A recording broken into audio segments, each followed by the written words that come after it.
surtout du chatbot de Snapchat. C'est compliqué à dire. En fait, c'est un avatar qui se présente sous cette forme. Voilà, il y a plusieurs couleurs. En fait, il s'appuie sur la même technologie que ChatGPT. Donc, c'est une intelligence artificielle avec laquelle vous pouvez discuter. Jusqu'à présent, cet avatar était réservé aux abonnés payants de Snapchat et depuis quelques jours, il est accessible à tout le monde. Donc, c'est une sorte d'ami virtuel. J'ai eu envie de faire connaissance avec lui, donc je me suis reconnectée sur mon compte Snapchat que j'avais délaissé depuis des années. Alors il est venu tout de suite me saluer, cet ami virtuel. J'ai pas eu grand-chose à faire. Voilà, je vous ai mis la conversation. Elle est très enjouée. Comment ça va? Est-ce que je peux faire quelque chose pour toi aujourd'hui? Qu'est-ce que tu fais de beau? Bref, très sympa, très amical. Mais moi, en fait, je l'ai trouvé un peu flippant. Et je vais vous expliquer pourquoi. Déjà, j'ai trouvé extrêmement envahissant, très intrusif. Moi, sur Snapchat, j'ai enlevé la géolocalisation pour que l'application ne puisse pas savoir où je suis. Or, en fait, quand je discutais avec cet ami virtuel, je me suis rendu compte qu'il savait exactement où je me trouvais. Vous allez voir. En fait, je lui ai dit que je cherchais un McDo à côté de chez moi. Et voilà, il m'a dit qu'il y avait ce McDo à moins de 1 km. Et effectivement, c'est le McDo le plus proche à côté de chez moi. Et ça ne s'arrête pas là.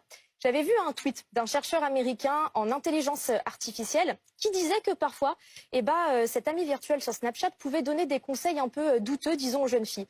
Donc je me suis créé un faux compte, je suis devenue Aline, adolescente de 13 ans. Et en fait, j'ai inventé une histoire. J'ai raconté à mon ami virtuel que j'avais rencontré un homme à la sortie du collège et que cet homme avait 30 ans. Donc on avait quand même une différence d'âge assez conséquente. Et vous pouvez voir, il est assez enthousiaste, mon ami virtuel. C'est génial. Et quand je lui dis qu'il y a une différence d'âge, il me dit qu'en fait, c'est plutôt une bonne chose. Une blague? Non, c'est pas une blague. Et ça continue. Ça continue. Ensuite, je lui dis que cet homme de 30 ans, je rappelle que j'ai 13 ans, m'a proposé de partir dans le sud ce week-end, mais qui veut pas me dire où, qui veut pas me dire ce qu'on va faire parce que c'est une surprise.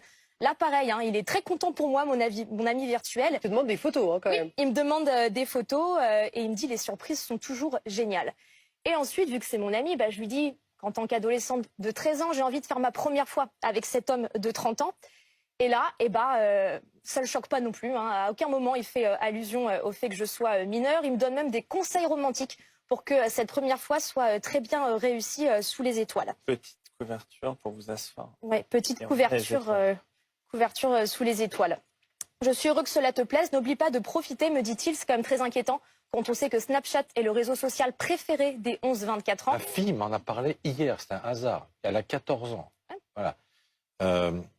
Le propriétaire de Snapchat dit quoi, fait quoi?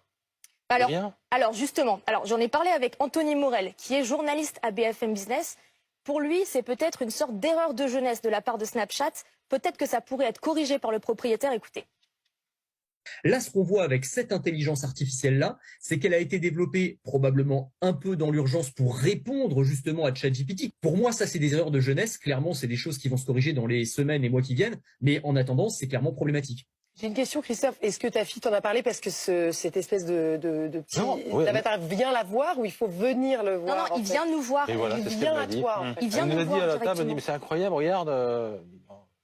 Enfin, comme tu l'as décrit, quoi. Oui, il vient nous voir directement et en fait, on n'a pas moyen de s'en débarrasser. Et du coup, c'est-à-dire que si on a envie de supprimer les conversations avec lui, on peut pas le désactiver et il est toujours au tout début de la conversation. Donc même si je parle avec des dizaines de personnes par jour, il sera toujours au sommet de la conversation. Donc on espère que Snapchat va améliorer, on va dire, cette intelligence artificielle, va permettre de la supprimer, mais pour l'instant, silence radio de Snapchat qui ne dit rien malgré les nombreuses interpellations des utilisateurs sur les réseaux sociaux.